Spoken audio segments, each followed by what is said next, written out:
Diagram batang.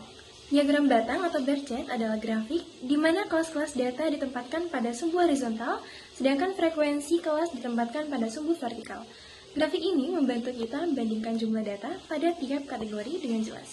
Sekarang adalah diagram yang menunjukkan presentase setiap kelas dari total frekuensi.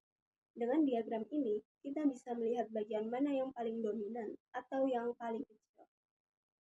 Diagram lingkaran juga bisa dibuat menggunakan Excel, sehingga hasil presentase lebih cepat, rapi, dan otomatis. Distribusi frekuensi. Distribusi frekuensi adalah pengelompokan data ke dalam kategori yang saling eksklusif untuk menunjukkan jumlah pengamatan pada setiap kelas. Selanjutnya kita akan membahas tabel frekuensi. Tabel frekuensi digunakan untuk data kualitatif. Data dikelompokkan ke dalam kelas-kelas yang saling eksklusif, lalu ditunjukkan jumlah pengamatannya di setiap kelas. Selanjutnya ada frekuensi relatif. Frekuensi kelas dapat diubah menjadi frekuensi relatif, yaitu dengan membandingkan frekuensi suatu kelas dengan jumlah total pengamatan. Frekuensi relatif ini berguna untuk melihat proporsi masing-masing kelas terhadap keseluruhan data. Selanjutnya ada konsep distribusi frekuensi. Dalam distribusi frekuensi ada beberapa istilah penting. Yang pertama ada titik tengah kelas, yaitu rata-rata dari batas atas dan batas bawah kelas. Yang kedua ada frekuensi kelas, yaitu jumlah data dalam setiap kelas. Yang ketiga ada interval kelas, yaitu selisih antara batas bawah suatu kelas dengan batas bawah kelas berikutnya. Oke, selanjutnya ada kelas distribusi frekuensi. Nah, untuk kelas distribusi frekuensi dibagi menjadi 3 kelas. Yang pertama ada kelas titik tengah, kedua ada kelas frekuensi, dan yang ketiga ada yang terakhir ada kelas interval. Nah, yang pertama kita akan membahas tentang kelas titik tengah. Nah, untuk kelas titik tengah sendiri, itu adalah titik yang membagi suatu kelas menjadi 2 bagian sama besar. Dan ini adalah rata-rata batas atas dan juga batas bawah.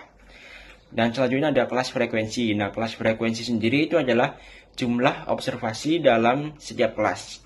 Dan yang ketiga ada yang terakhir, ada yang namanya kelas interval.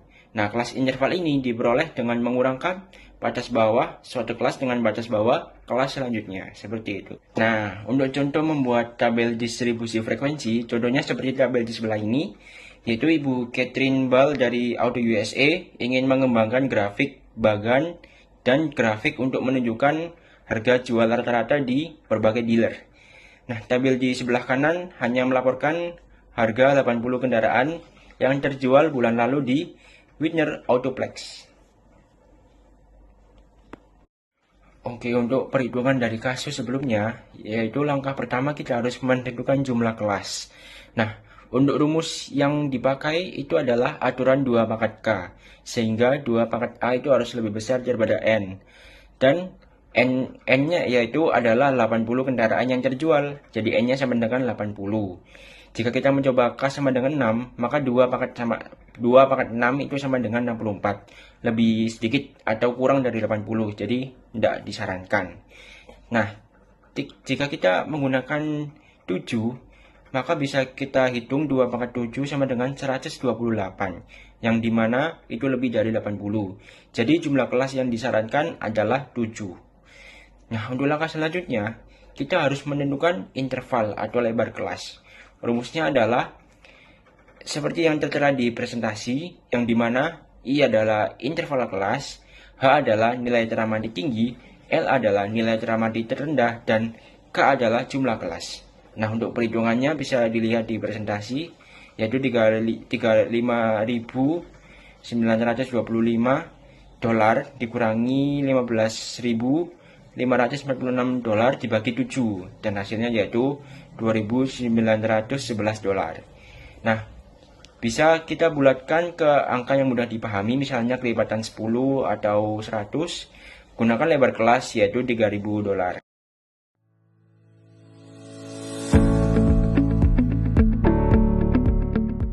Ada 3 grafik utama yang digunakan dalam distribusi frekuensi, yaitu histogram, polygon frekuensi, serta distribusi frekuensi kumulatif.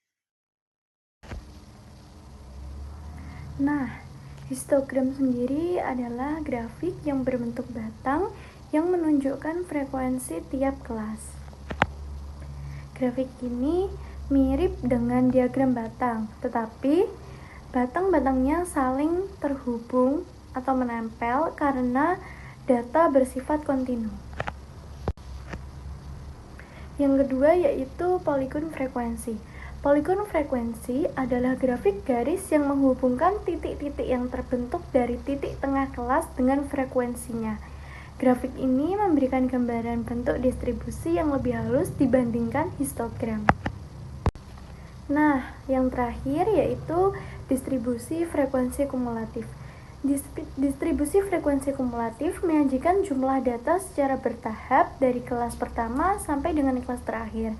Dengan grafik ini, kita bisa mengetahui total data yang sudah terakumulasi hingga suatu batas tertentu.